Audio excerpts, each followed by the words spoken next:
Hello everyone.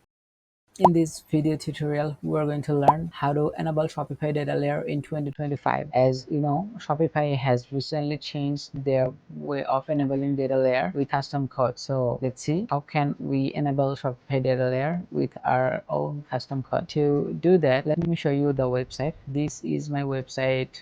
I'm going to enable the data layer on, and this is website's backend. From here, we have to click on setting. In the setting options, you have to click customer events.